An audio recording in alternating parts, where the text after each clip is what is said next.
तो उस भिखारी के कटोरे में 10 रुपया जब डालने लगे तो भिखारी ने कहा, बाबूजी ये लेते जाओ। बोले क्यों? बोले आप भी मेरे ही समान हो, आप भी तो भीख मांगते हो। बोले अरे मैं भीख मांगता हूं, मैं उद्योगपति हूं। उस भिखारी ने कहा, अभी आप भगवान के सामने भीख ही तो मांग रहे थे, तो तुम्हारे में और हमारे में अंतर क्या है? तुमसे अच्छा तो मैं हूं कि कम से कम भगवान से नहीं मांगता हूं, भगवान के द्वार पर बैठा रहता हूं, मांग करके काम चला लेता हूं। तुम तो मुझसे भी बड़े भिखारी हो कि जिसने आज तक तुमको दिया उसी से फिर भीख मांगने गए। भरोसा नहीं तुम। बंधुओं, भगवान से मांगने की जरूरत नहीं, भगवान बिना मांगे देते।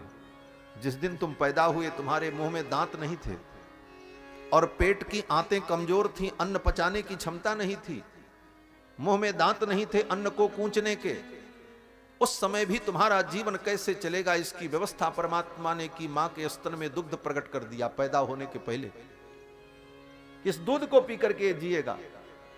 तो जिस परमात्मा को इतनी चिंता है कि तुम्हारा पेट कहां से भरेगा, इसके बाद भी भगवान से मांगो, तो ये बुद्धि का दिवाला ही तो निकलना है।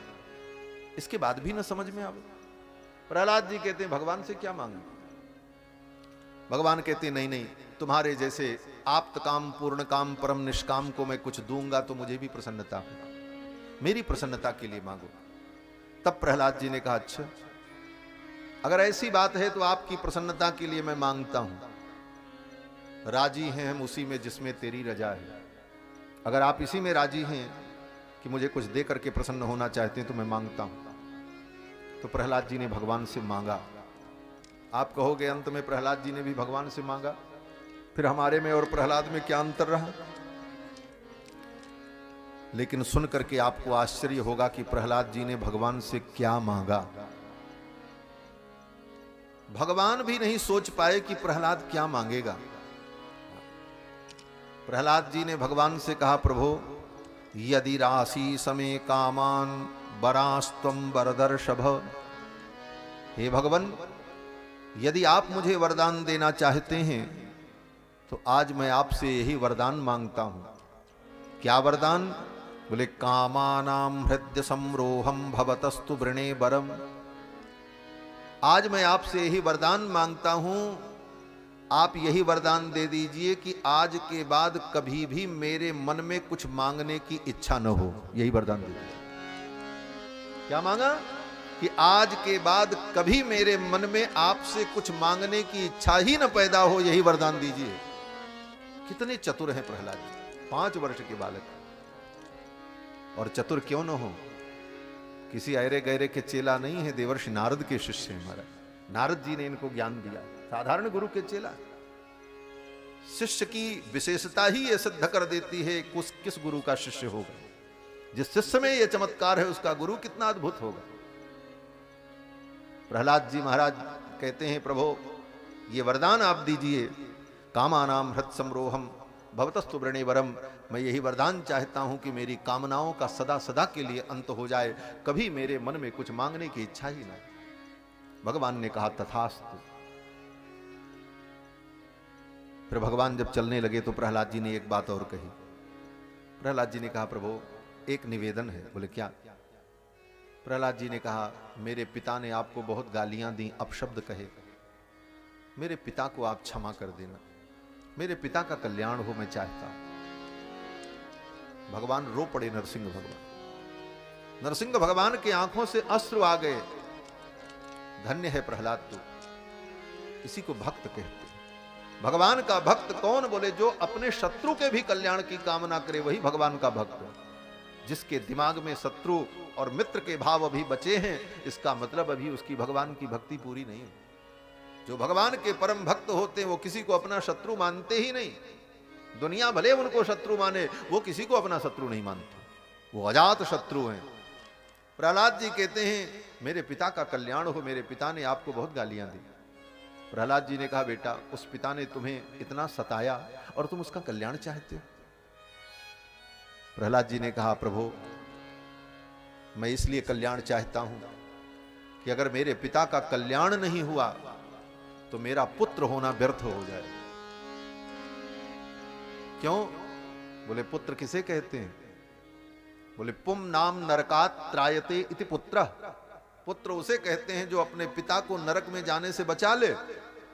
पिता कितना भी बड़ा पापी क्यों न हो, लेकिन पुत्र इतना धर्मात्मा हो जाए कि अपने धर्म के बल से पिता को नरक में जाने से बचा ले, वही पुत्र है, उसी को पुत्र कहते हैं।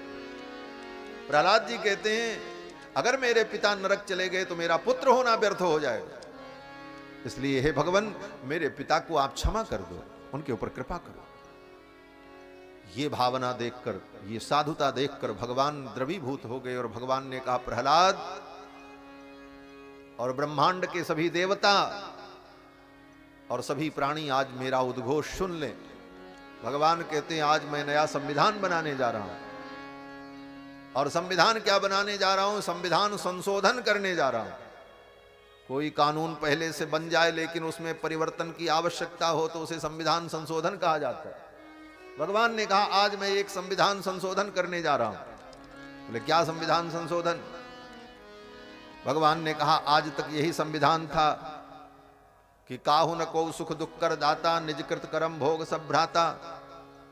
कोई किसी को सुख दुख नहीं देता, अपने अपने कर्मों का फल सबको भोगना पड़ता है, अपने अपने कर्मों के अनुसार सबको सुख दुख भोगना पड़ता है। लेकिन हे प्रहलाद आज मैं ये विशेष नियम बना रहा हूं कि कोई कितना बड़ा भी पापी क्यों न हो, दुष्टात्मा हो, पापात्मा हो, लेकिन उसके घर में तुम्हारे जैसा भक्त अगर उत्पन्न हो जाए तो उसकी 21 पीढ़ी का मैं उद्धार कर देता। ये भगवान ने विशेष वरदान दिया है। ये नया कानून बना दिया भगवान ने नरसिम्हावतार में कि प्रहलाद आज मैं कानून बना रहा हूं, ये नियम निर्धारण कर रहा हूं कि तुम्हारे जैसा भक्त जिसके कुल में उत्पन्न होगा उसके पिता, उसके पिता के पिता, उसके पिता के पिता, उसकी 21 पीढ़ी का मैं उद्धार कर दूंगा, चाहे सब पापी क्यों न हो, उस भक्त के संबंध के कारण। और बाकायदे भगवान ने कहा त्रिहि सप्तभिः पिता पूतः पितृभिः सहते नगः।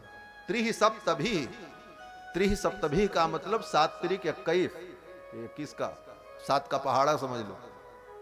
भगवान कहते हैं त्रिहि सप्तभिः पिता पूत, 21 पीढ़ी का उद्धार मैं कर दूंगा। यत साधो से गृहे जातो भवान वही कुल पावन। तुम्हारे जैसा कुल पावन, कुल को पवित्र करने वाली संतान जिसके कुल में पैदा हो जाएगी उसकी 21 पीढ़ी का मैं उद्धार कर दूंगा। भगवान ने प्रहलाद जी को यह वरदान दिया। और चलते चलते भगवान ने प्रहलाद को एक बात और कही, बेटा आज तो मैंने तेरे पिता को मार दिया क्रोध में, लेकिन जाओ आज मैं वचन देता हूं तुम्हारे वंश में उत्पन्न होने वाले तुम्हारे किसी संबंधी का मैं अब वध नहीं करूंगा। और भगवान ने इस वचन का निर्वाह किया। कृष्णावतार में बाणासुर से भगवान का युद्ध हुआ और बाणासुर को भगवान ने छोड़ दिया। और क्यों छोड़ा? बाणासुर को छोड़ते हुए भगवान ने कहा जाओ मैं तुमको इसलिए छोड़ रहा हूं कि तुम्हारे प्रपितामह जो थे वो मेरे परम भक्त थे प्रहलाद, और उनको मैंने वचन दिया था नरसिंहावतार में, इसलिए मैं आज तुमको छोड़ रहा हूं। यही कह करके भगवान कृष्ण ने बाणासुर को छोड़ दिया। बाणासुर के पिता महाराज बलि, बलि के पिता विरोचन और विरोचन के पिता प्रहलाद। प्रहलाद के प्रपौत्र को बाणासुर को भगवान ने छोड़ दिया था कृष्णावतार में, मारा नहीं। क्यों? क्योंकि मेरे भक्त के वंश में उत्पन्न है। भगवान ने बड़ी कृपा की। ये सब चरित्र सुखदेव जी ने राजा परीक्षित को सुनाया। इसके बाद अष्टम स्कंद में भगवान के परम भक्त गजराज की कथा सुखदेव जी ने सुनाई। गजराज भगवान का परम भक्त था। सरोवर में स्नान करने गया, ग्राह ने उसके पैर को पकड़ लिया, पानी में खींचने लगा। वो जब डूबने लगा उसके सारे प्रयास व्यर्थ हो गए, उसके परिवार के लोग भी उसे छोड़ करके चले गए। तब अंत में उसने भगवान को पुकारा। कथा आपको मालूम है, केवल सार मैं कह रहा हूं। गजराज जब चारों तरफ से हार गया तब भगवान को पुकारा। अपबल तपबल और बाहुबल, चौथो बल है दाम, सूर किशोर कृपाते सब बल हारे को हरि नाम। जब व्यक्ति हारता है तब हरि का स्मरण करता है। गजराज भी जब चारों तरफ से हार गया तब भगवान हरि का स्मरण किया। ये भागवत में गजेंद्र की कथा है, गजेंद्र मोक्ष की। इस कथा का सार यही है कि गजराज ने भगवान की स्तुति तो की, 28 श्लोकों में गजराज ने भगवान की स्तुति की, लेकिन गजराज ने कहीं भगवान का नाम नहीं लिया। 28 श्लोक में गजराज ने स्तुति की है, इसका नाम गजेंद्र मोक्ष है, और कहीं गजराज ने भगवान का नाम नहीं लिया। बोले तो स्तुति कैसी हुई? बोले गोलमाल, गोलमाल स्तुति। गजराज कहता है कि यस्मिन इदम यतश्चेदम, यस्मिन इदम, ये संपूर्ण सृष्टि जिस परमात्मा के अंदर है मैं उसको प्रणाम कर रहा हूं। सृष्टि के कण कण में जो विद्यमान है उस परमात्मा को मैं प्रणाम कर रहा हूं। ये संपूर्ण सृष्टि जिससे उत्पन्न हुई मैं उसको प्रणाम कर रहा हूं। इस प्रकार गजराज भगवान की स्तुति कर रहा था, लेकिन कहीं नाम नहीं लिया। कृष्ण, गोविंद, हरि, राम, नरसिंह, विष्णु, नारायण, कोई नाम नहीं लिया। पूरी स्तुति हो गई। सुखदेव जी कहते हैं एवं गजेंद्र मुपवर्णित निर्विशेषम, निर्विशेष रूप से गजराज ने भगवान की स्तुति की, किसी विशेषण का प्रयोग नहीं किया। ब्रह्मादिक देवता स्तुति सुन रहे थे, लेकिन कोई उसकी रक्षा के लिए नहीं आए। ग्राह उसके पैर को पकड़ करके पानी में खींच रहा था, कोई नहीं आया।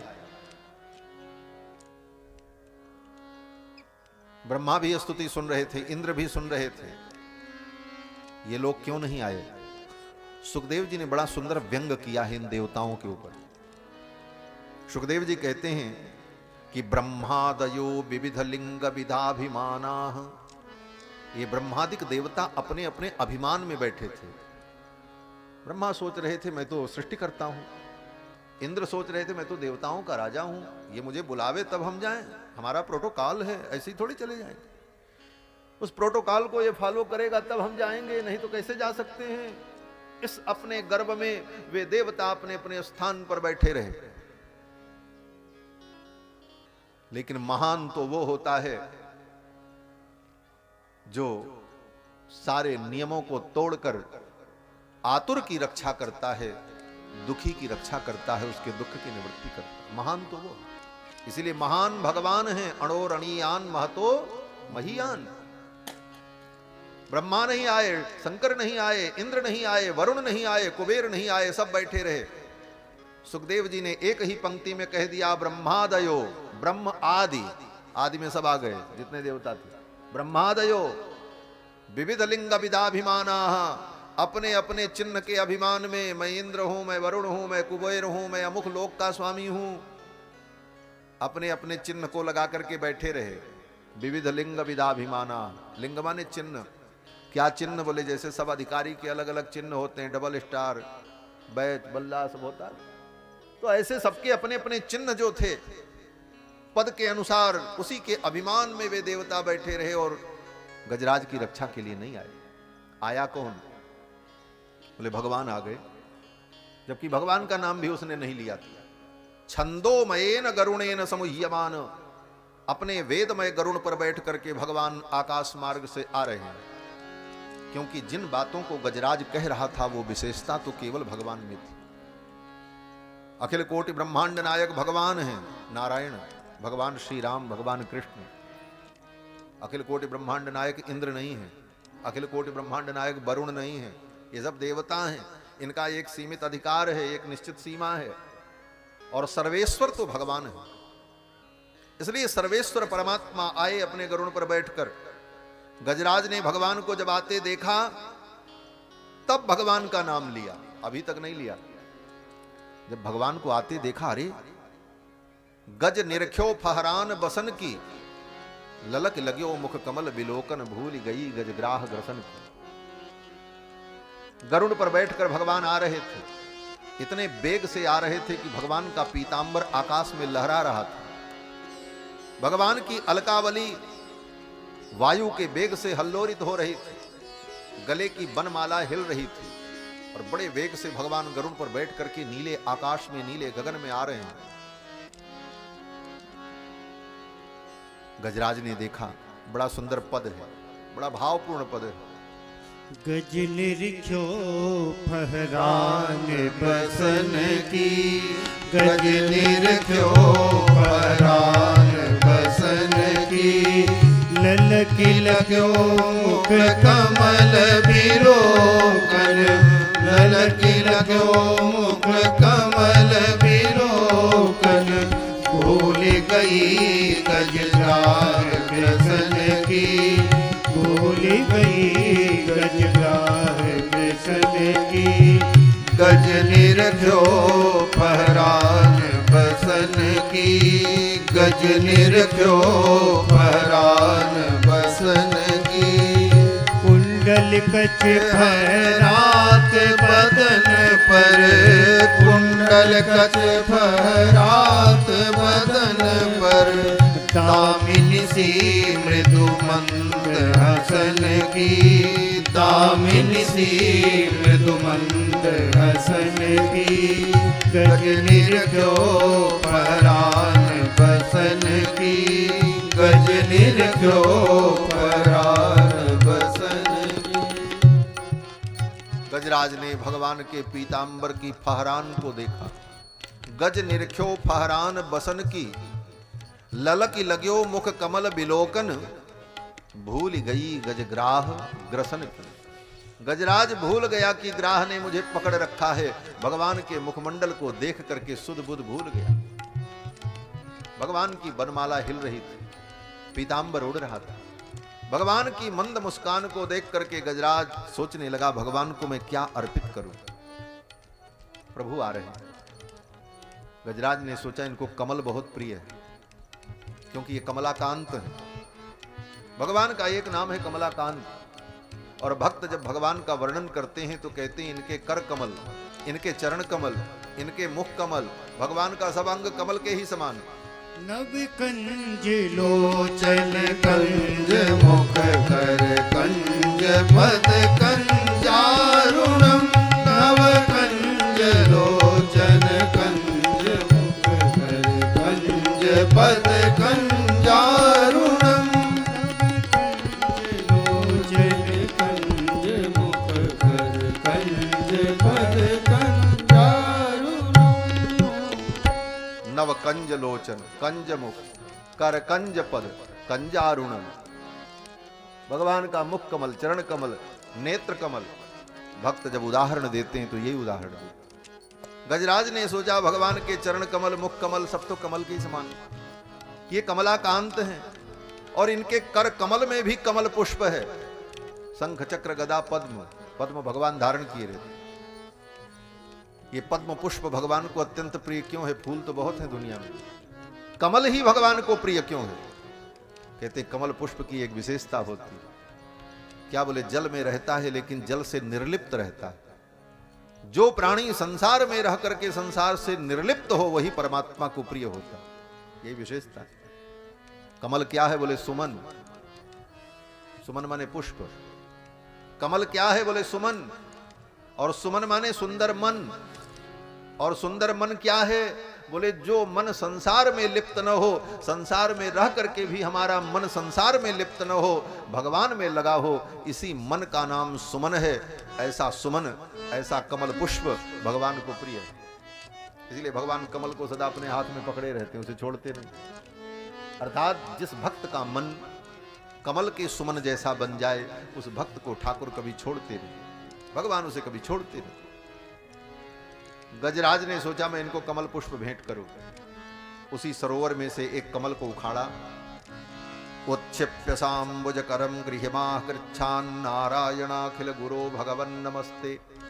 अब भगवान का नाम लिया नारायण, क्योंकि अब भगवान सामने आ गए, अभी तक नाम नहीं लिया था। कमल पुष्प भगवान को अर्पित किया। एक हाथ से भगवान ने गजराज के समर्पित कमल पुष्प को स्वीकार किया, दूसरे हाथ से भगवान ने गजराज की सूंड को पकड़ा और ग्राह के सहित निकाल करके बाहर रख दिया। ग्राह भी वो पैर पकड़े हुए लटका हुआ निकल करके बाहर आ गया। गज को निकाला, साथ में ग्राह को भी निकाल लिया। और फिर भगवान ने अपने सुदर्शन चक्र के द्वारा ग्राह के मस्तक को काट दिया और गजराज को भगवान अपने साथ लेकर के वैकुंठ चले। गजराज को लेकर के जब भगवान बैकुंठ पहुंचे तो भगवान देखते क्या है, द्वार पर एक नया द्वारपाल खड़ा था, एक नया सेवक बैकुंठ में। भगवान ने लक्ष्मी जी से पूछा, देवी ये नया सेवक कौन आया? लक्ष्मी जी ने कहा, प्रभु जिसका आप उद्धार करने गए थे वही तो है। भगवान ने कहा, जिसका उद्धार मैंने किया है उसको तो मैं अपने साथ लेकर के आया हूं, ये कौन आ गया? तो लक्ष्मी जी मुस्कुराने लगी। लक्ष्मी जी ने कहा, प्रभु यही तो बात है, आपकी कृपा और आपका कोप दोनों समान फल देता है।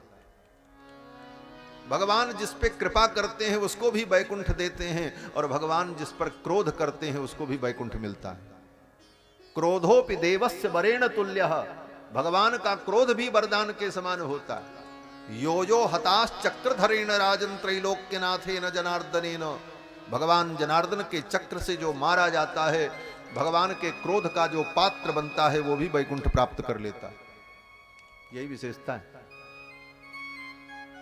इसीलिए कहते हैं राम जी का भगवान का भजन करो चाहे जैसे, अगर भगवान रीझ गए तब भी तुम्हारा कल्याण होगा, और भगवान नहीं रीझे तुम्हारे ऊपर खींच गए बोले तब भी कल्याण हो जाए। रीझ भी गए तो कल्याण होगा, खींच भी गए तो कल्याण होगा। इसलिए क्या चिंता, भगवान का भजन करना चाहिए।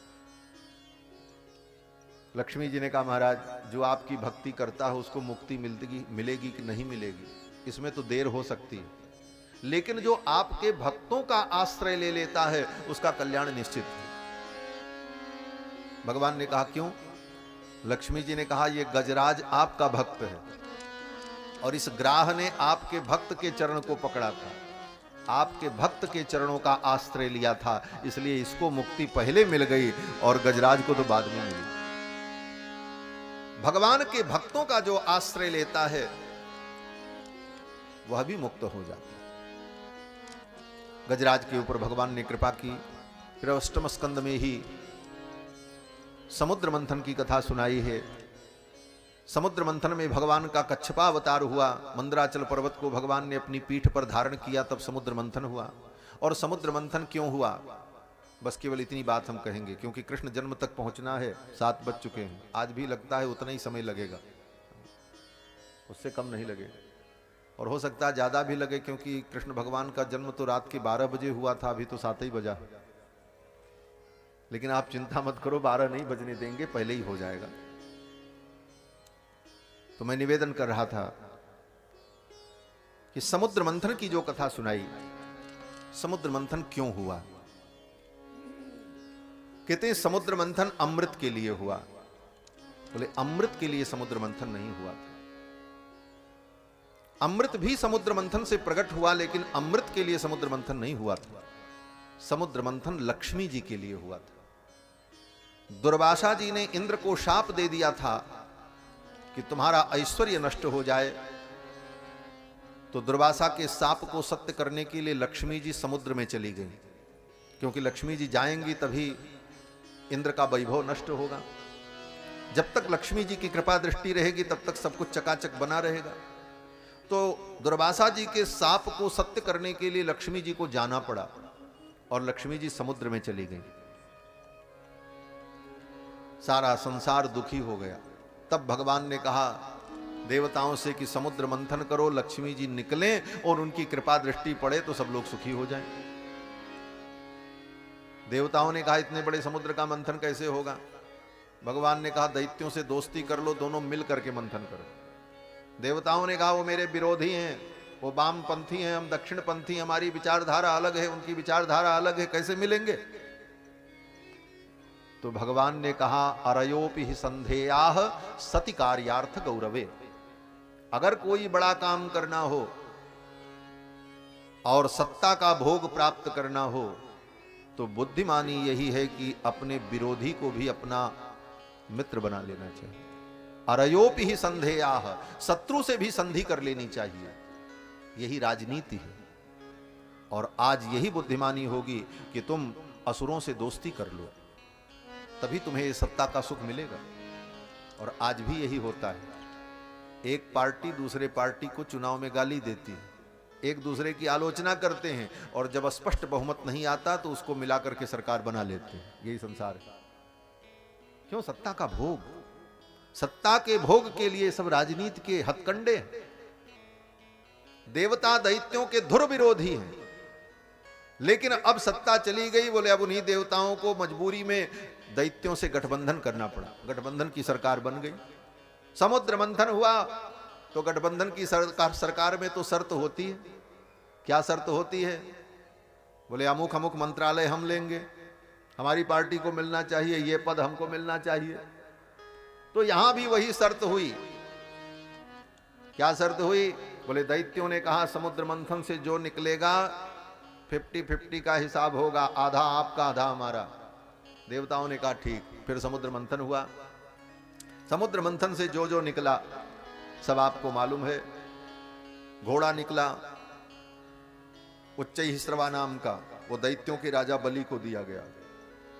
हाथी निकला ऐरावत, वो इंद्र को दिया गया। अप्सराएं निकली, बोले अप्सराओं को सार्वजनिक कर दिया गया।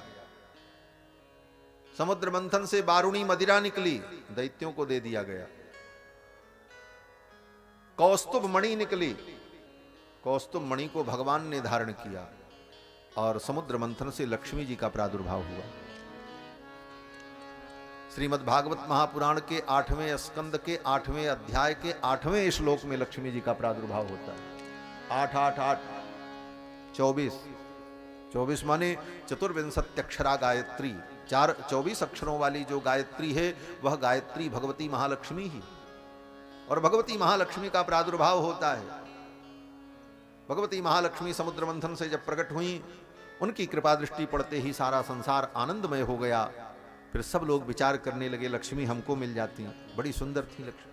उनको देख करके सब देवता लालायित, ये किसके गले में बरमाला डालेंगे। देवता दैत्य सब पंक्तिबद्ध खड़े। बड़ा सुंदर वर्णन है। लक्ष्मी जी चल पड़ी, सब खड़े हैं, हमारे गले में माला पड़ जाती। सबसे पहले दुर्वासा जी खड़े थे। लक्ष्मी जी ने देखा, लक्ष्मी जी ने सोचा ये अच्छे तो हैं, नूनम तपो, ये तपस्वी तो हैं, लेकिन नमन्यु निर्जयो, इन्होंने अपने क्रोध को नहीं जीता है, इसलिए मैं इनका वर्ण नहीं करूंगा। लक्ष्मी क्रोधी के पास नहीं जाती है। एक पॉइंट। दुर्वासा जी खड़े थे, लक्ष्मी जी ने उनका वर्ण नहीं किया। लक्ष्मी ने कहा ये तपस्वी तो बहुत हैं लेकिन क्रोधी हैं। दुर्वासा का वर्ण नहीं किया, आगे चल पड़े। ज्ञानम क्वचित तच्चन संगवर्जितम। आगे लक्ष्मी जी चली तो देखती हैं कौन? बोले शुक्राचार्य खड़े थे, दैत्यों के गुरु, परम ज्ञानी। शुक्राचार्य जी जैसा ज्ञानी कोई नहीं महाराज। बृहस्पति भी उनके सामने कमजोर हैं। मैं कमजोर क्यों कहूं, लेकिन शास्त्र के आधार पर यही समझ में आता है। शुक्राचार्य जो कौन है? बोले भगवान की विभूति हैं। जब विद्वानों की बात आई कि सबसे बड़ा विद्वान कौन, तो गीता में भगवान श्री कृष्ण कहते हैं कवि नाम उशना कवि ही। विद्वानों में मैं शुक्राचार्य हूं। भगवान ने अपनी विभूति बताई है गीता में। वो शुक्राचार्य दैत्यों के गुरु, परम ज्ञानी खड़े थे। लक्ष्मी ने सोचा ज्ञानी तो ये बहुत अच्छे हैं। ज्ञानम क्वचित तच्चन संगवर्जितम। ज्ञानी तो बहुत अच्छे हैं, इनके ज्ञान में कोई कमी नहीं है, लेकिन न संगवर्जितम, इनका संग ठीक नहीं है। ये राक्षसों के साथ रहते हैं, ये कुसंगी हैं, इसलिए इनका वर्ण करना ठीक नहीं। लक्ष्मी आगे बढ़ गई।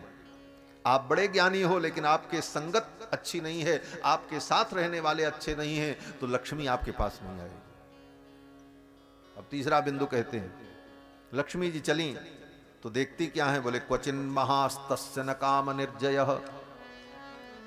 आगे चली तो देखती हैं इंद्र खड़े थे। लक्ष्मी जी ने सोचा ये तो महान है। कश्चिन महास, ये स्वर्ग के राजा भी हैं, सुंदर भी हैं, पराक्रमी भी हैं, लेकिन इनमें भी एक कमी है। बोले क्या कमी है? बोले न काम निर्जयः, इन्होंने काम को नहीं जीता है, ये बड़े कामी हैं। इंद्र कितने कामी हैं? बोले स्वर्ग में रहकर उनकी कामनाएं पूर्ण नहीं होती हैं तो मृत्युलोक में भी आकर के अहिल्या जैसी स्त्री को अपवित्र कर देते हैं। लक्ष्मी ने सोचा ऐसे कामी से विवाह करके मुझे सुख नहीं मिलेगा। लक्ष्मी ने इंद्र को भी छोड़ दिया, आगे बढ़ गए। जिसके जीवन में काम होगा, जिसके जीवन में भोग होगा, जो काम के बंधन में बंधा होगा, कामनाओं से, भोग से जिसकी तृप्ति नहीं होगी, लक्ष्मी उसे छोड़ के चली जाएगी। लक्ष्मी ने इंद्र का वर्ण नहीं किया।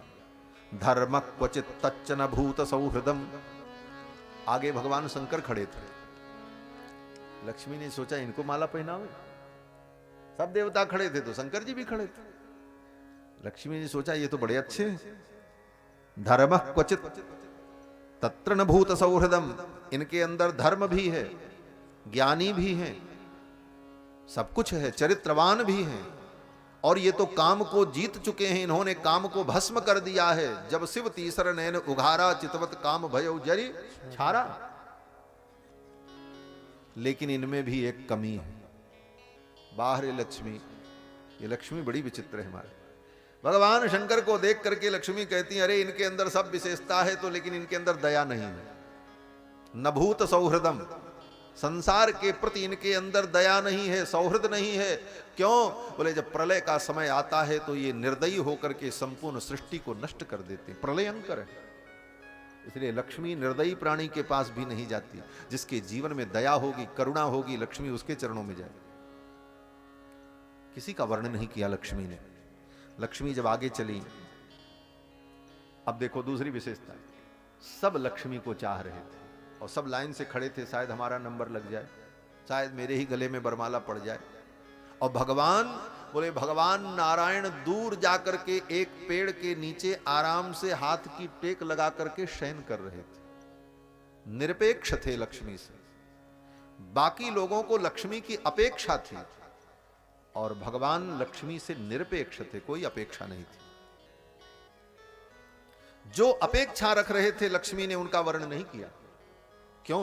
बोले लक्ष्मी ने विचार किया, जो आज मेरी अपेक्षा कर रहे हैं, आज उनकी अपेक्षा पूरी हो जाएगी तो कल मेरी उपेक्षा कर देंगे। लेकिन जो आज मेरी उपेक्षा कर रहे हैं, अगर उनका चरण मुझे प्राप्त हो गया तो वो मेरी अपेक्षा रखेंगे। इसलिए मैं उसी का वर्ण करूंगी जो मेरी उपेक्षा करता है। जो लक्ष्मी के पीछे भागता है, लक्ष्मी उसे छोड़ करके भाग जाती है, और जो लक्ष्मी की उपेक्षा कर देता है, लक्ष्मी उसके चरणों की दासी बन जाती है। भगवान उपेक्षा करके बैठे थे, लक्ष्मी चल पड़ी। श्री राम तीर्थ स्वामी जी कहते हैं कि भागती फिरती थी दुनिया जब तलब करते थे हम। भागती फिरती थी दुनिया जब तलब करते थे हम, जब से नफरत हमने की आने को वो बेताब है। संसार की उपेक्षा करके देखो, संसार का सारा वैभव तुम्हारे चरणों में।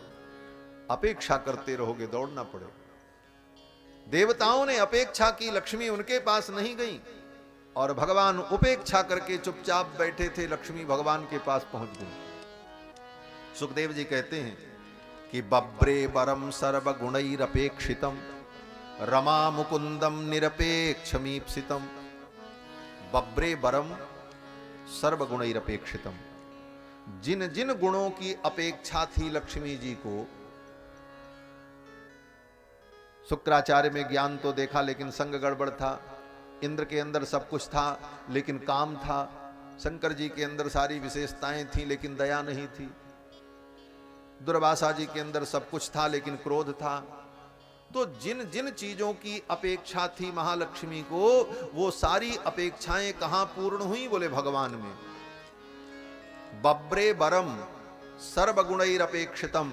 जिन जिन गुणों की अपेक्षा थी लक्ष्मी जी को, वो सारे गुण भगवान में थे। क्यों? बोले भगवान सर्वगुण संपन्न है। लक्ष्मी जी ने देखा भगवान में सब गुण है।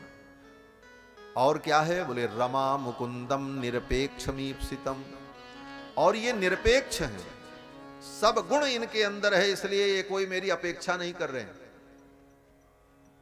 देखो, जिसके पास सब कुछ होगा उसको किसी की क्या अपेक्षा होगी? भगवान सर्वगुण संपन्न है, इसलिए उनको लक्ष्मी की भी कोई अपेक्षा नहीं है कि लक्ष्मी आवे, गर्ज हो तो आवे और नहीं आना है तो जाए। इसलिए लक्ष्मी ने भगवान का ही वर्ण किया। भगवान के गले में ले जाकर के लक्ष्मी जी ने बरमाला डाल दी, और जब बरमाला डाली देवताओं ने पुष्प वृष्टि की, जय जयकार की। समुद्र के तट पर लक्ष्मी जी के साथ भगवान का विवाह संपन्न हुआ। सिंधु की बेटी, समुद्र की बेटी लक्ष्मी के भगवान कांत कहलाए। सिंधु सुता प्रिय कंता, पालन सुरधरनी, अद्भुत करनी, मरम न जाने कोई। इसलिए समुद्र मंथन हुआ। समुद्र मंथन से अमृत प्रकट हुआ। अमृत तो बहाना था। भगवान ने सोचा देवताओं को अमृत पिलाना चाहिए, दैत्य अमृत पी लेंगे तो ये और दुष्ट हो जाएंगे। भगवान ने छल पूर्वक मोहिनी अवतार धारण करके देवताओं को अमृत पिला दिया। दैत्य अमृत नहीं पाए।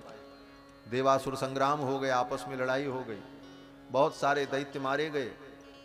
फिर तो ब्रह्मा जी ने आकर के युद्ध को शांत कराया। ब्रह्मा जी ने सोचा देवता भी हमारी संतान है, दैत्य भी हमारी संतान है, भाई ये मर रहे हैं। युद्ध शांत हुआ। शुक्राचार्य ने दैत्यों से कहा देखो अब लड़ने से कोई फायदा नहीं, क्योंकि देवता अमृत पी चुके हैं और इनसे लड़ करके जीता नहीं जा सकता। उस समय दैत्यों के राजा बलि थे, प्रहलाद जी के पोता, प्रहलाद जी के पुत्र विरोचन, विरोचन के पुत्र बलि। तो बलि ने अपने गुरु शुक्राचार्य से कहा गुरुदेव स्वर्ग कैसे मिलेगा, हम स्वर्ग चाहते हैं, हमको स्वर्ग की सत्ता चाहिए, कैसे भी हम सरकार बनाना चाहते हैं। तो शुक्राचार्य ने कहा तो फिर एक काम करो, हम एक यज्ञ कराते हैं। शुक्राचार्य जी ने एक यज्ञ कराया, विश्वजित यज्ञ। उस विश्वजित यज्ञ से एक दिव्य रथ प्रकट हुआ, अनेक अस्त्र शस्त्र प्रकट हुए। शुक्राचार्य ने कहा इस रथ पर बैठ करके जाओ, युद्ध करो, स्वर्ग जीत लोगे। बलि ने स्वर्ग जीत लिया, स्वर्ग की गद्दी पर बैठ गए। तख्ता पलट हो गया बलपूर्वक। राजा बलि ने कहा गुरुदेव बड़ी कृपा हो गई। शुक्राचार्य ने कहा स्वर्ग तो मिल गया लेकिन यह अस्थाई नहीं है। क्यों? बोले वैधानिक रूप से स्वर्ग की सत्ता तुमको नहीं मिली है तो तख्ता पलट है। वैधानिक तो यह है कि चुनाव में जीत करके आओ, तब सरकार बनेगी, वो पक्की सरकार होगी। सारी राजनीति भागवत में, रामायण में, गीता भागवत में पड़ी है, जो दुनिया में होती है सब यही में है, बाहर कुछ नहीं। शुक्राचार्य ने कहा कि सत्ता तो तब होगी जब आप वैधानिक रूप से आएंगे। राजा बलि ने कहा क्या करना होगा? शुक्राचार्य ने कहा जो 100 अश्वमेध यज्ञ कर लेता है वही इंद्र बनता है। इंद्र बनने की यही योग्यता है।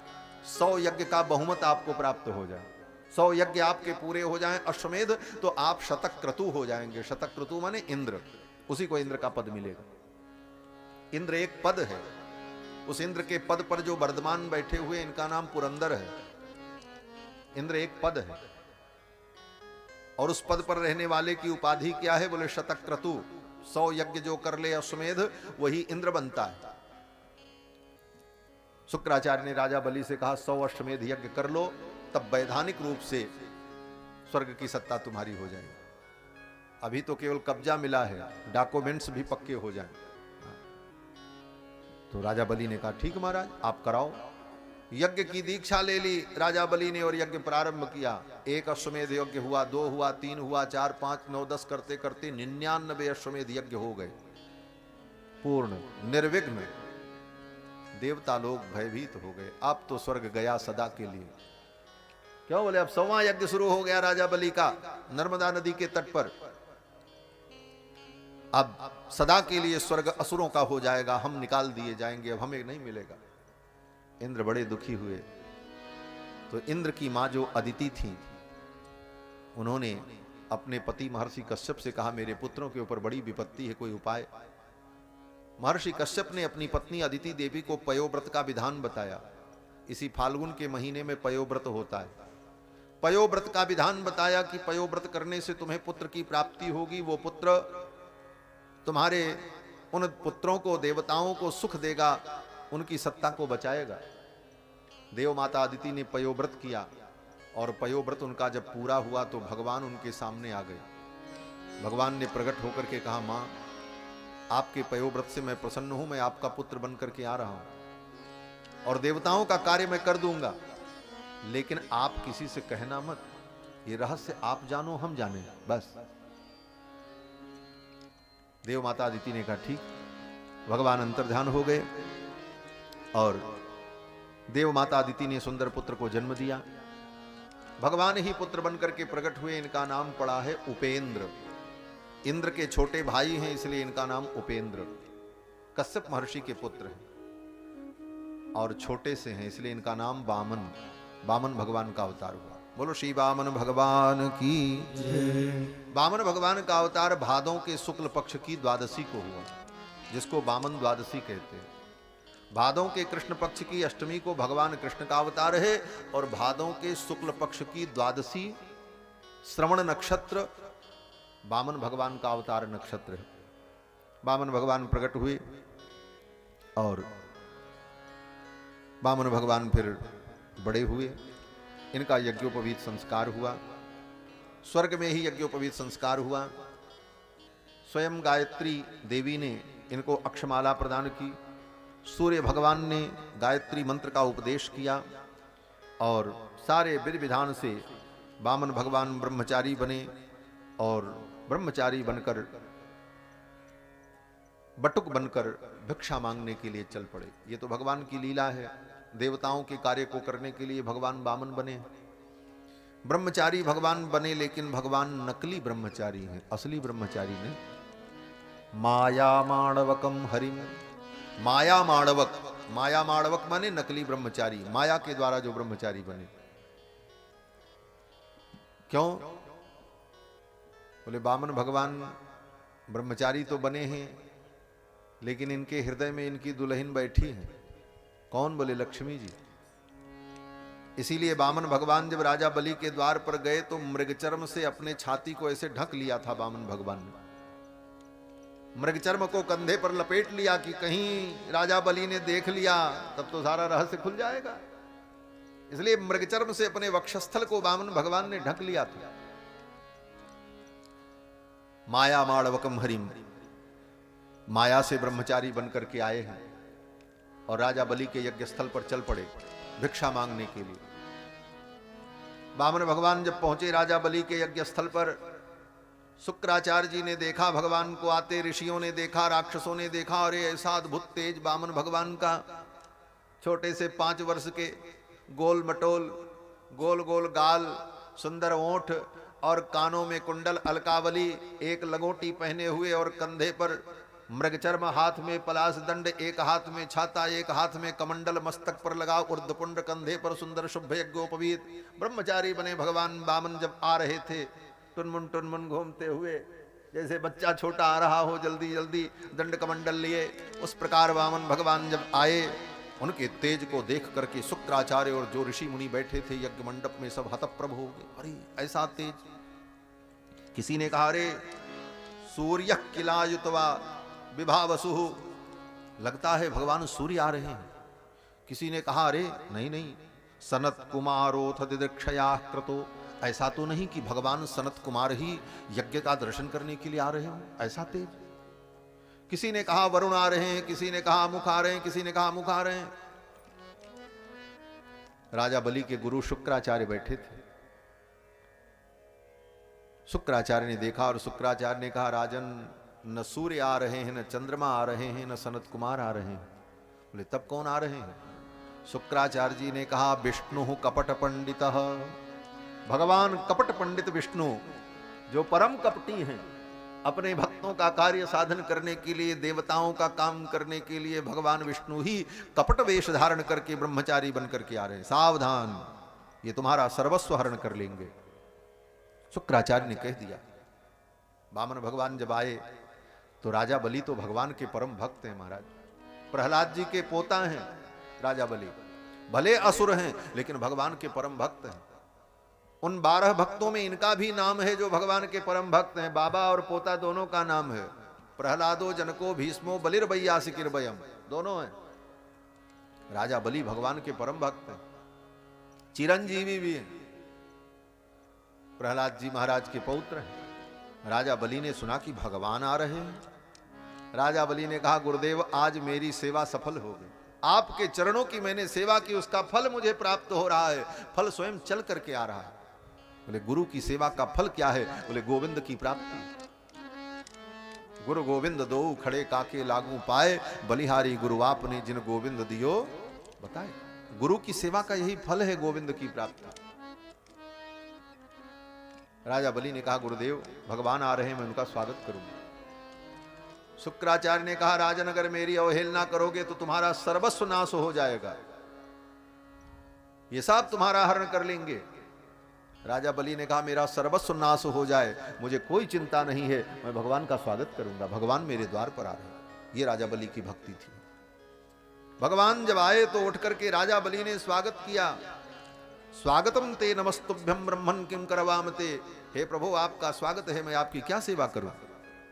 ब्रह्मर्षीणाम तपस्साक्षात मन्ने त्वार्य वपुर्धरम। मुझे लगता है ब्रह्मर्षियों की तपस्या ही मूर्तिमान होकर के मेरे सम्मुख आ रही है। ऐसा कहते हुए राजा बलि ने वामन भगवान का स्वागत किया। और राजा बलि ने कहा अद्य नः पितरस्तृप्ताः।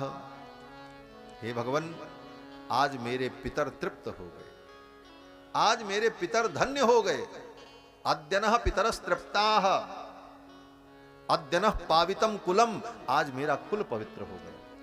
क्यों? बोले अद्य सृष्ट क्रतुरयम, और मेरा यज्ञ भी आज पूर्ण हो गया। हाँ, राजा बलि बड़े बुद्धिमान हैं। राजा बलि जान गए कि भगवान मेरे यज्ञ को अपूर्ण करने के लिए आ रहे हैं देवताओं के पक्ष से, कि मेरा 100वां यज्ञ पूरा न होने पावे।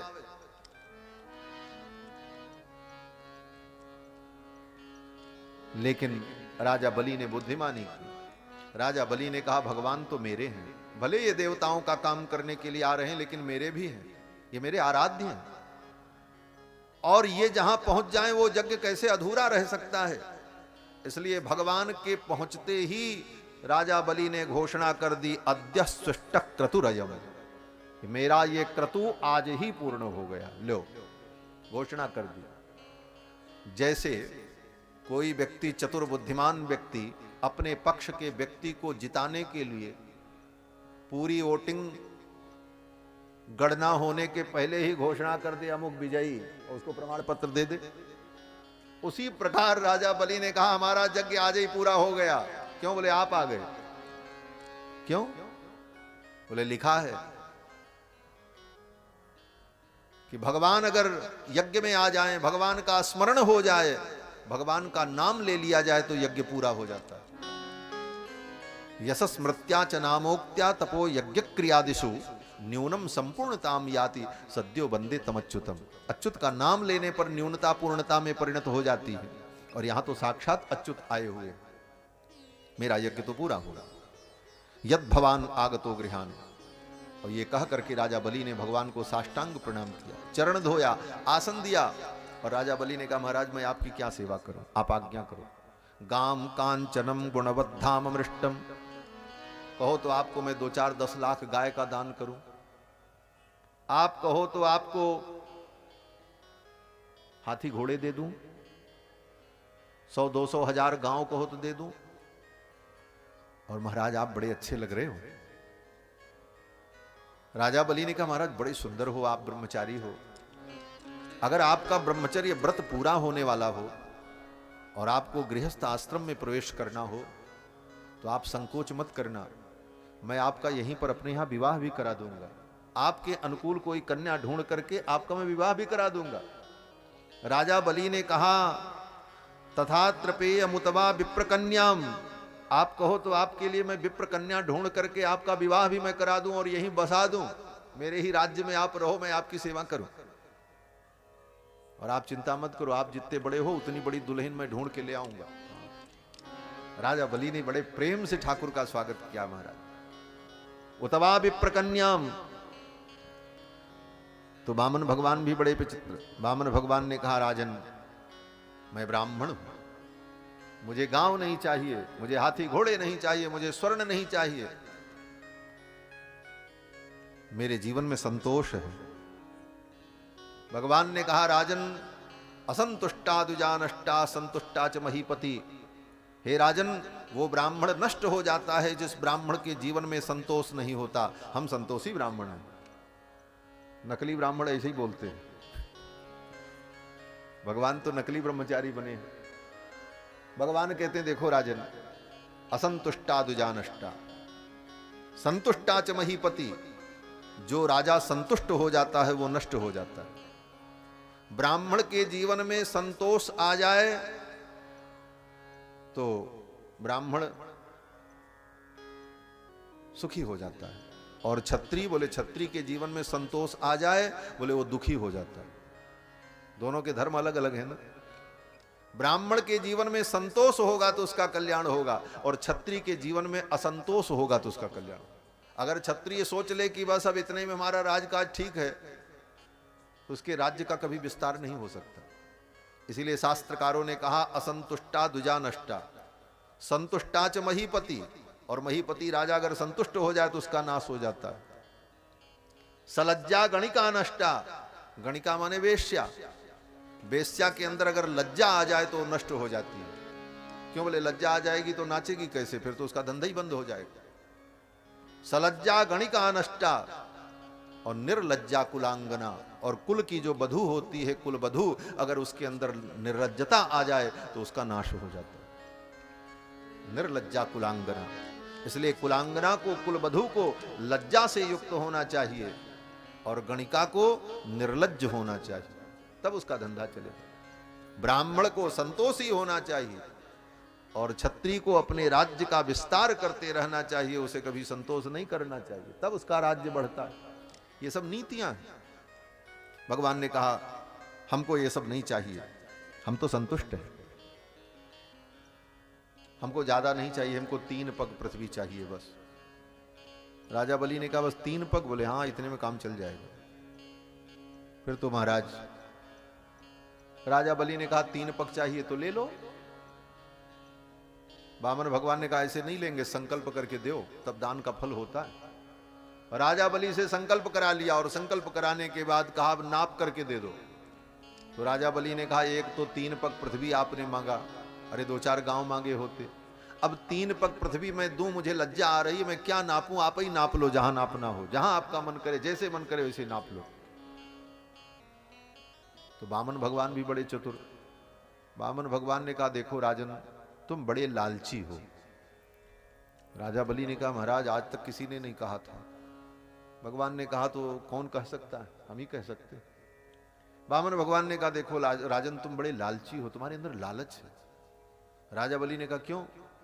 वामन भगवान ने कहा कि देखो अगर तुम नाप करके दोगे तो ज्यादा जमीन चली जाएगी, क्योंकि तुम्हारे पैर बड़े हैं, और तुम मुझे नापने को कह रहे हो, मेरे पैर छोटे छोटे, मैं तो वामन हूं, मैं नापूंगा तो कम जमीन मिलेगी, तुम नाप करके दोगे तो ज्यादा मिलेगी, और तुम ज्यादा देना नहीं चाहते इसलिए कह रहे हो अपने से नाप लो, अपने से नाप लो। ये तुम्हारा लालच है। इस बात पर राजा बलि को हंसी आ गई। राजा बलि ने कहा अरे राम राम, क्या कहते महाराज आप, ऐसी कोई मेरी भावना नहीं है,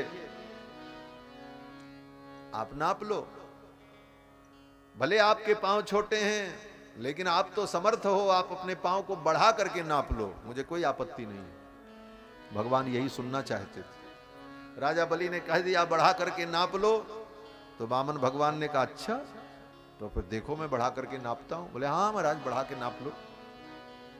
वामन भगवान खड़े हुए, सारे देवता आकाश में देख रहे हैं, ब्रह्मा जी भी देख रहे हैं भगवान की इस लीला को, सारे असुर खड़े देख रहे हैं क्या होने वाला है। वामन भगवान ने अपना एक चरण उठाया और प्रणव का उच्चारण किया, ओम, ऐसा उच्चारण प्रणव की ध्वनि प्रकट हुई और भगवान का चरण बढ़ने लगा। बढ़ते बढ़ते बढ़ते भगवान का चरण ब्रह्मलोक पहुंच गया। एक चरण पृथ्वी पर नर्मदा नदी के तट पर और दूसरा चरण भगवान का ब्रह्मलोक। ब्रह्मा जी ने देखा भगवान के श्री चरण को, तुरंत ब्रह्मा जी ने अपने कमंडल से जल लिया, वामन भगवान का चरण धोया, धो करके कमंडल में रख लिया। गंगा मैया प्रकट हो गई। बोलो गंगा मैया की जय। वामनावतार में भगवान के चरण को धो करके ब्रह्मा जी ने रखा, वही गंगा है। बाद में भगीरथ उनको लेकर के आए, भागीरथी हुई। एक चरण पृथ्वी पर, दूसरा ब्रह्मलोक। वामन भगवान ने कहा बताओ तीसरा चरण कहां रखे? 2 ही चरण में तो संपूर्ण ब्रह्मांड खत्म हो गया, स्वर्ग आदि सारे लोक इसी में आ गए साहब, अब तीसरा चरण में कहां रखे? तुमने 3 पग पृथ्वी देने का संकल्प किया था, तीसरा लाओ। राजा बलि तो चौंके, महाराज अब मैं क्या करूं, सब तो आपने ले लिया। वामन भगवान ने कहा कि तुम्हारा संकल्प पूरा नहीं हुआ, मैं तुमको बंदी बनाता हूं। वामन भगवान ने अपने पार्षदों का स्मरण किया, वैकुंठ के 96 करोड़ पार्षद प्रकट हो गए। भगवान के सेनापति विश्वक्सेन ने कहा बांध लो इसे, बंदी बना लो। राजा बलि को बंदी बना लिया। अब तो जितने राक्षस से सब दौड़ पड़े, मारो इसको, ये मेरे स्वामी को बांध रहा है, बंदी बना रहा है। राक्षस आए, असुर आए, भगवान के सेनापति विश्वक्सेन ने अपना संखत धमन किया। देवसेना ने, भगवान की नारायणी सेना ने उन असुरों का कदन प्रारंभ कर दिया। अंत में राजा बलि की पत्नी विंध्यावली आई और विंध्यावली ने आकर के भगवान से कहा, प्रभु ये युद्ध आप शांत करें, आप नारायण हैं, परमात्मा हैं। विंध्यावली को देख करके भगवान ने इशारा किया, युद्ध शांत हो। विंध्यावली ने कहा, महाराज आप सत्य संकल्प हैं, आपका एक नाम सत्य संकल्प है, और आपने संकल्प कराया और संकल्प अधूरा रह गया, ये तो आपकी कमी है, मेरे पति की कमी नहीं। आप सत्य संकल्प हैं और आपका संकल्प सत्य नहीं हुआ, तो आपके संकल्प में कमी है, मेरे पति के संकल्प में कमी नहीं। संकल्प तो आपने ही बोला था, विष्णुर विष्णुर विष्णु श्रीमद् भगवतो महापुरुषस्य, दान लेते समय। वामन भगवान ने कहा हाँ। बोले तो क्यों पूरा नहीं हुआ? अब तो भगवान के पास भी कोई उत्तर नहीं था। विंध्यावली ने कहा, दान लेने का शौक तो आपको बहुत था, लेकिन दान लेने की विधि नहीं मालूम। कोई भी दान, कोई भी यज्ञ, कोई भी धर्म बिना पत्नी के नहीं होता, और आपने मेरे पति से दान करा लिया, मुझे नहीं याद किया। हम पति पत्नी दोनों मिलकर के ये दान करते तो दान पूरा होता, लेकिन आपने जल्दी में केवल मेरे पति से संकल्प कराया, इसीलिए आपका दान अधूरा रह गया। भगवान तो चुप हो गए, बोले ये तो बड़ी बुद्धिमती है, ये विंध्यावली तो बड़ी बुद्धिमान है। विंध्यावली ने कहा, महाराज दान इसलिए भी आपका अधूरा रह गया कि आपने केवल दान का संकल्प कराया, दक्षिणा का संकल्प नहीं कराया। दान अलग होता है, दक्षिणा अलग होती है। किसी को भूमि दान करो तो उस भूमि दान के साथ साथ अलग से दक्षिणा दी जाती है। गोदान करो तो गाय देने के बाद दक्षिणा के रूप में अलग से धन दिया जाता है। वस्त्र दान करो तो वस्त्र के साथ दक्षिणा दी जाती है। अन्न दान करो तो उसके साथ दक्षिणा दी जाती। दान अलग, दक्षिणा अलग। और दक्षिणा देने के बाद फिर एक दक्षिणा देनी चाहिए, बोले उसका नाम है भूयसी दक्षिणा। भूयसी दक्षिणा माने भूयः पुनः, तब जाकर के विधि पूरी होती। विंध्यावली ने कहा, दान तो आपने ले लिया, दक्षिणा का संकल्प नहीं कराया, भूयसी दक्षिणा का संकल्प नहीं कराया, आपका तो कर्मकांड ही अधूरा है। भगवान तो चक्कर में पड़ गए, बोले इतनी कमियां बता रही। तब तक प्रहलाद जी प्रकट हो गए आकाश में। प्रहलाद जी ने कहा, धन्य है मेरी पुत्र पौत्र वधू, मेरे कुल में उत्पन्न हुई, जिसने आज भगवान को भी निरुत्तर कर दिया। प्रहलाद जी भी प्रकट हो गए। विंध्यावली ने कहा, महाराज कुछ भी हो, संकल्प आपने कराया है तो आपका संकल्प मैं पूरा करूंगा। 2 पग आपने नाप लिया, एक पग को तो आप भूयसी दक्षिणा समझ लो और एक पग को आप दक्षिणा समझ लो। अब आपका मूल दान बचा हुआ है 3 पग पृथ्वी। अब तो देवता भी चक्कर में पड़े, अभी तक तो एक ही पग कम था, ये तो अब 3 के 3 तैयार हो गए। ये 2 पग जो था वो भी चला गया भूयसी दक्षिणा और दक्षिणा में। अब ये 3 पग पृथ्वी कहां से ले आएगी? विंध्यावली ने कहा, एक पग तो आप भूयसी दक्षिणा मान लो, एक को दक्षिणा मान लो। अब मूल दान आपका बचा है 3 पग, उसकी व्यवस्था मैं करती हूं। राजा बलि भी सोचने लगे, ये तो नया लफड़ा खड़ा हो गया। वामन भगवान भी सोचने लगे, वे क्या करेगी क्या? प्रहलाद जी भी नहीं समझ पाए कि ये मेरी पौत्र वधू क्या उपाय करेगी, क्या जुक्ति करेगी। अंत में विंध्यावली ने कहा, महाराज आपको चरण ही तो रखना है, 3 पग रखने की भूमि चाहिए, जगह चाहिए। तो दान से बड़ा दानी होता है। ये दान मेरे पति ने किया, मेरे पति दानी हैं, इसलिए वो श्रेष्ठ है। तो एक चरण आप मेरे पति के मस्तक पर रखो और एक चरण मेरे मस्तक पर रख दो और तीसरा चरण मेरे पुत्र बाणासुर के मस्तक पर रख दो। ऐसा कह करके विंध्यावली ने भगवान के चरणों में प्रणाम किया, राजा बलि ने प्रणाम किया और उनके पुत्र बाणासुर ने प्रणाम किया। तीनों के मस्तक पर वामन भगवान ने अपने चरण को ऐसे ऐसे रखा। देवता पुष्प वर्षा करने लगे। धन्य है ये राजा बलि, इनका परिवार, जिनके ऊपर भगवान ने ऐसी अमोघ कृपा की। फिर तो वामन भगवान ने राजा बलि को सुतल लोक का राज्य दे दिया। वामन भगवान ने कहा, राजन तुम सुतल लोक का राज्य स्वीकार करो और अगले कल्प में मैं तुमको इंद्र बनाऊंगा। बहुमत तुम्हारा सिद्ध है, लेकिन अब इनका समय पूरा हो जाए, कार्यकाल जब पूरा हो जाए, तब अगली सरकार का गठन हो, तो तब हम तुमको इंद्र बनाएंगे। इस प्रकार भगवान ने राजा बलि को संतुष्ट किया और उनको सुतल लोक का राज्य दिया। ये वामन अवतार की कथा। इसके बाद 9वें स्कंद में 24 अध्याय है। 12 अध्याय में सूर्य वंश का वर्णन और 12 अध्याय में चंद्र वंश का वर्णन सुखदेव जी ने किया है। 12 अध्याय में जो सूर्य वंश का वर्णन किया, उसी प्रसंग में भगवान श्री राम का चरित्र सुखदेव जी ने राजा परीक्षित को सुनाया। रामावतार की कथा बहुत संक्षेप में रामावतार की कथा सुखदेव जी ने राजा परीक्षित को सुनाई है। अब मैं रामावतार की कथा को तो प्रणाम करके आगे बढ़ता हूं, क्योंकि राम जी की कथा ऐसे भी 9 दिन में होती है। भागवत कथा तो 7 दिन की है, जिसमें सभी अवतार की कथा है, और अकेले रामावतार की कथा 9 दिन में होती है। तो अब 9 दिन की कथा को हम 9 मिनट में कैसे सुना पाएंगे आपको, और वो भी राम जी की कथा, और वो भी अयोध्यावासी से सुनना हो, तो कम से कम 9 दिन का तो समय चाहिए ही चाहिए। इसलिए राम जी के चरित्र को तो हम यहीं पर प्रणाम करते हैं। रामाय रामभद्राय रामचंद्राय वेधसे रघुनाथाय नाथाय सीताया पतये नमः। जो रघुनाथ जी सबके नाथ हैं, उन नाथ को, ठाकुर को हम प्रणाम करते हैं। इसके बाद श्री सुखदेव जी ने राजा परीक्षित को चंद्रवंश का वर्णन सुनाया। चंद्रवंश के वर्णन प्रसंग में चंद्रवंश के अनेक राजाओं के चरित्र को सुनाया, और फिर भगवान श्री कृष्ण के अवतार का वर्णन सुनाया। संक्षेप में ही कृष्ण भगवान का चरित्र सुखदेव जी ने राजा परीक्षित को सुना दिया। जैसे राम जी का चरित्र सुनाया, ऐसे ही संक्षेप में कृष्ण भगवान का भी चरित्र सुना दिया। तब राजा परीक्षित ने कहा, महाराज कथितो वंश विस्तारो भवता सोम सूर्ययो हो। आपने सूर्य वंश और चंद्र वंश का इतने विस्तार से वर्णन किया, और जिन भगवान कृष्ण की कथा मैं सुनना चाहता था, उनके चरित्र को आपने इतने संक्षेप में सुनाया। कृतवान यानि विश्वात्मा तानिनो बद विस्तरात।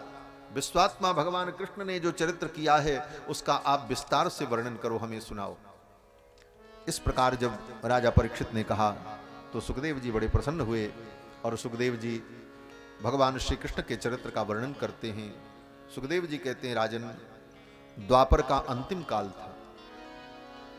क्षत्रियों के घर में राक्षस पैदा हो गए यत्र तत्र, और परंपरा से उन्होंने राजगद्दी को, राज सिंहासन को, राज सत्ता को प्राप्त कर लिया, और प्रजा को दुख देने लगे, अत्याचार करने लगे। पृथ्वी व्याकुल हो गई, और पृथ्वी ने गऊ का रूप धारण करके जाकर के ब्रह्मा जी से प्रार्थना की। ब्रह्मा जी ने क्षीर सागर के तट पर जाकर के भगवान से प्रार्थना की। भगवान नारायण ने ब्रह्मा के हृदय में प्रेरणा की और कहा, जाओ जाकर के पृथ्वी को समझा दो, देवताओं को समझा दो, मैं अवतार लेकर के इन असुरों का संहार कराऊंगा और पृथ्वी के भार का हरण करूंगा। कहां अवतार लेंगे? तो वसुदेव गृहे साक्षात भगवान पुरुष परः। वसुदेव जी के घर में। कहां पर? बोले मथुरा मंडल में। जनिष्यते तत्प्रियार्थम संभवन्तु सुरस्त्रियः। ब्रह्मा जी ने आकर के भूदेवी से, पृथ्वी से कहा, आप चिंता मत करो, भगवान वसुदेव जी के कुल में उत्पन्न होकर के भूभार का हरण करेंगे। पृथ्वी ब्रह्मा जी के वचन को सुनकर के संतुष्ट हो गई, देवता भी संतुष्ट हो गए। आगे सुखदेव जी वर्णन करते हैं कि उस समय मथुरा मंडल का राजा कंस था।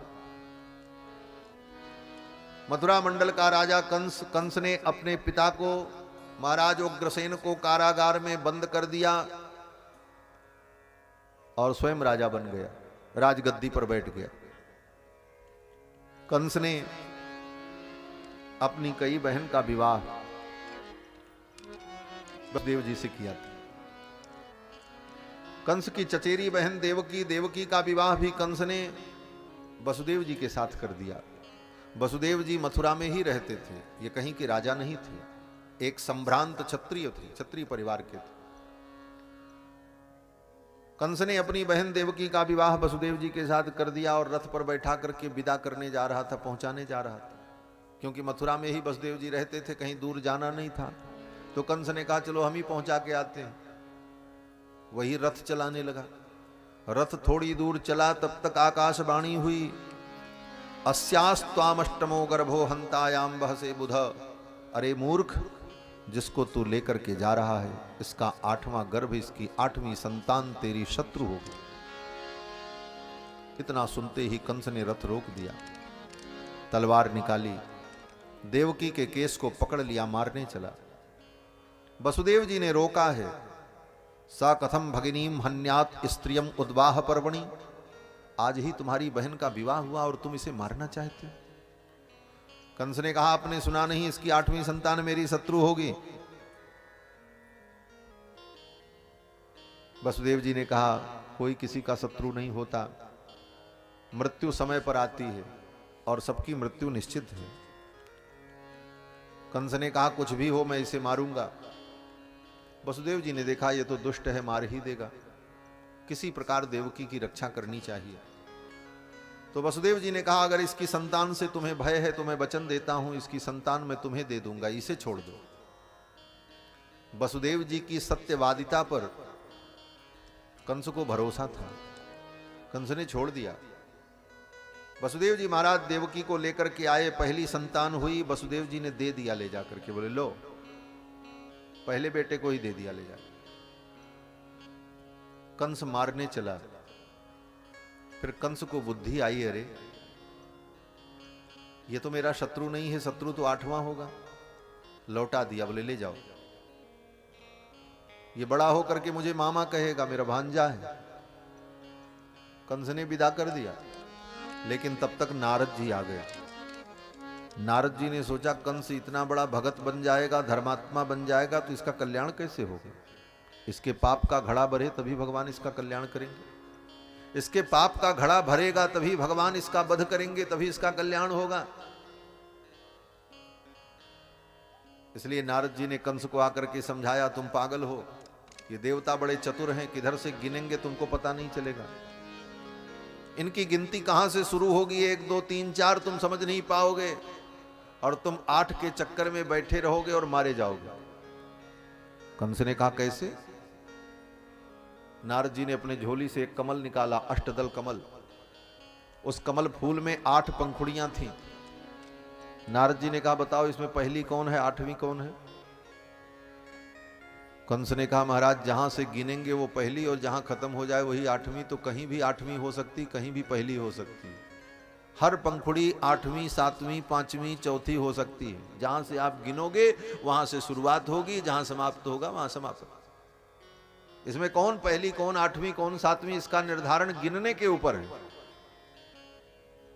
जैसे साइकिल के पहिए में तीलियां होती हैं, अब कोई इसमें से पूछे कि इसमें पहली कौन है और अंतिम कौन है, तो आप कैसे निर्धारण करोगे। यही कहना होगा कि जहां से गिनो वो पहली और जहां खत्म हो जाए वो अंतिम। इसमें अंतिम कौन, पहली कौन। हर तीली पहली हो सकती है और अंतिम हो सकती है, और किसी भी संख्या की हो सकती है। जितनी तीलियां हैं उसमें कोई भी संख्या किसी भी तीली की हो सकती है। उसको कौन, किसको पहली कहोगे, किसको अंतिम कहोगे।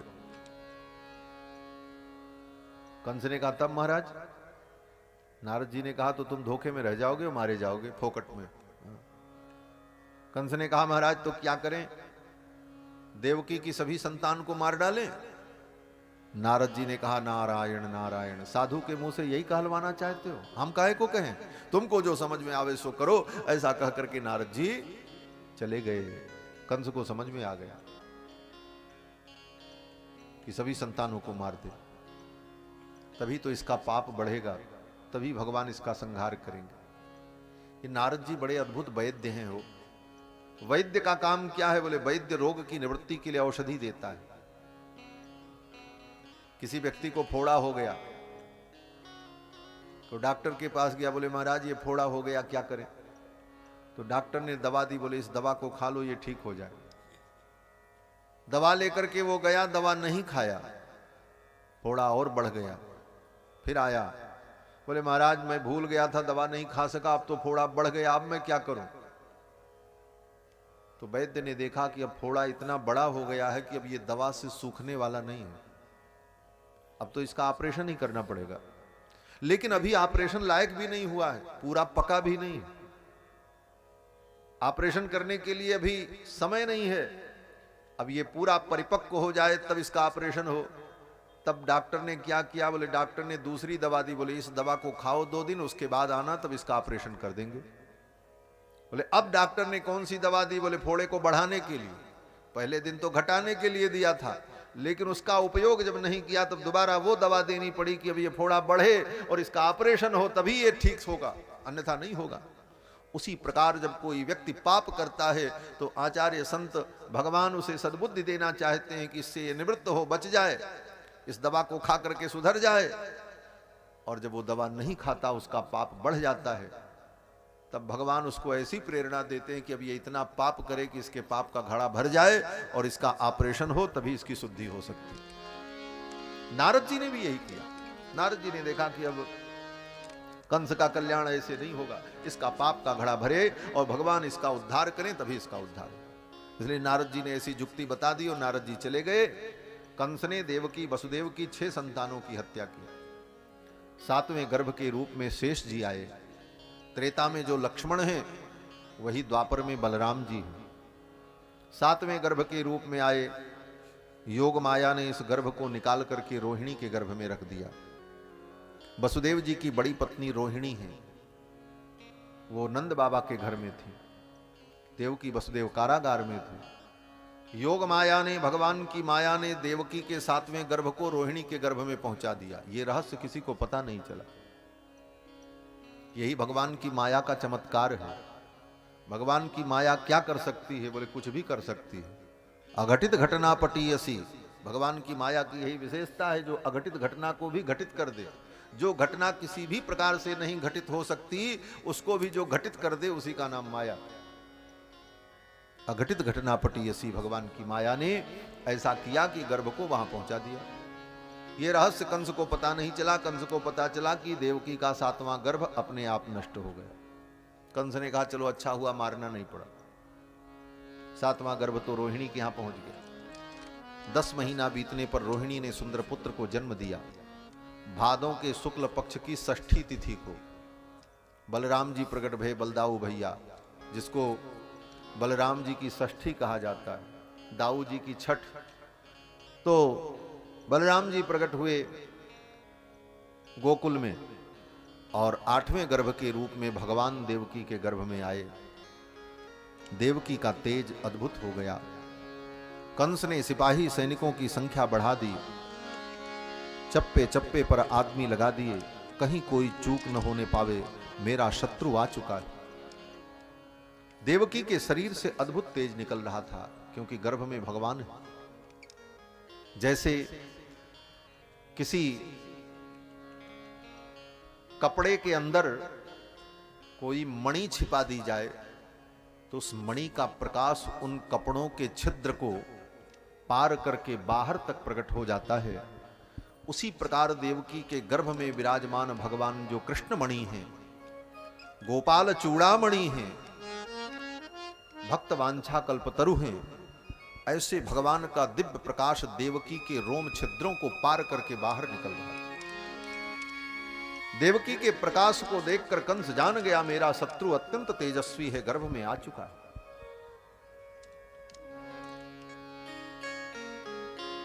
अब महाराज कंस ने सिपाही सैनिकों की संख्या बढ़ा दी, सुरक्षा व्यवस्था चुस्त दुरुस्त कर दी। धीरे धीरे समय बीता। एक एक पल की खबर ले रहा था कंस, अब क्या हो रहा है, अब क्या हो रहा है। गर्भ के प्रकट होने का जब समय आया तो ब्रह्मा शंकर सब आए और सब ने आकर के कारागार के अंदर देवकी के गर्भ की स्तुति की। ब्रह्मा भवश्च तत्रैत्य मुनिभिर्नारदादिभिः, ब्रह्मा शंकर नारद इन सब ने आकर के देवकी के गर्भ की स्तुति की। गर्भ की स्तुति करके देवता लोग चले गए। जब देवता चले गए तब भगवान के प्रकट होने का समय हुआ है। जैसे श्री रामावतार में देवता लोग आए, मां कौशल्या के गर्भ की स्तुति करके चले गए।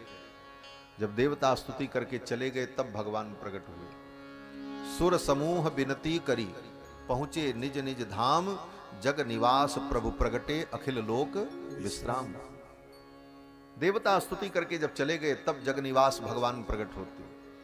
उसी प्रकार कृष्णावतार में भी देवई सानुचरई ही साकम गिरिभिर वृषण मैडयन, देवताओं ने आकर के गर्भ की स्तुति की और देवता लोग जब चले गए, इत्यभिष्टूय पुरुषम यद्रूपमनिदम यथा ब्रह्मेशानो पुरोधाय देवा प्रतिययुर्दिवम।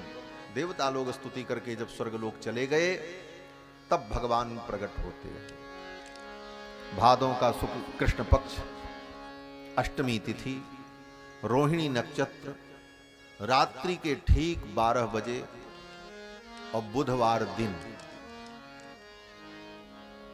एक व्यक्ति ने कहा महाराज रात्रि के 12 बजे जब भगवान प्रकट हुए तो बुधवार था कि बृहस्पतिवार था?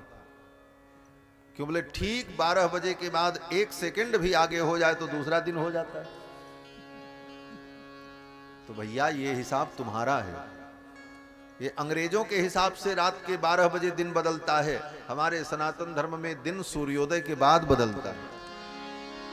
सूर्योदय तक वही दिन माना जाता है। क्यों? बोले सूर्य भगवान का नाम है दिनकर, जो दिन को करते हैं। जब तक दोबारा सूर्योदय नहीं होगा तब तक पहले वाला ही दिन माना जाएगा।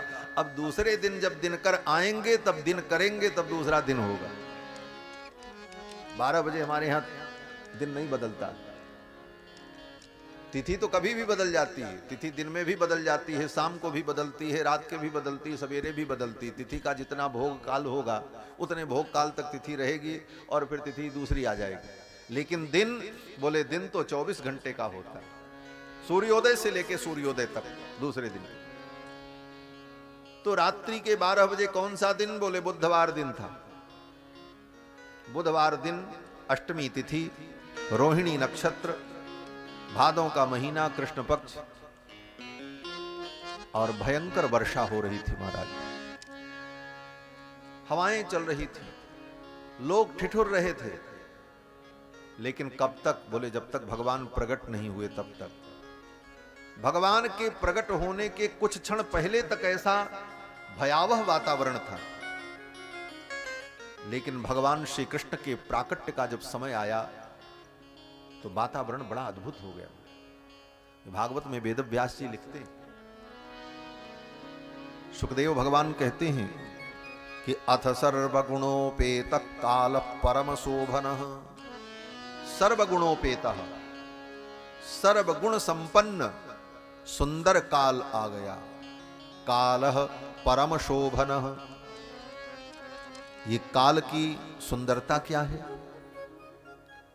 तो सुखदेव जी कहते हैं दिशा प्रसेदुर, 10 दिशाएं प्रसन्न हो गई। गगनम निर्मलोड गणोदयम, आकाश निर्मल हो गया, बादल छट गए, तारे दिखाई पड़ने लगे। लोग कहते हैं 12 बजे भगवान जब प्रकट हुए तो घनघोर वर्षा हो रही थी, ये हो रहा था, वो सब पहले हो रहा था, उस समय कुछ नहीं था। उस समय का वातावरण बहुत दिव्य हो गया। सुखदेव जी वर्णन करते हैं निर्मलोड गणोदयम, बाद में फिर वैसा वातावरण हुआ है। क्यों? बोले भगवान को निकल करके जाना था तो लोग अपने अपने घर में ही बैठे रहे, भगवान वहां पहुंच जाएं, इसलिए प्रकृति ने फिर वैसे लीला कर दी। लेकिन जिस समय भगवान प्रकट हुए उस समय का वातावरण बड़ा अद्भुत। केवल इन्हीं 4-5 श्लोकों की व्याख्या की जाए तो 3 घंटे की कथा तो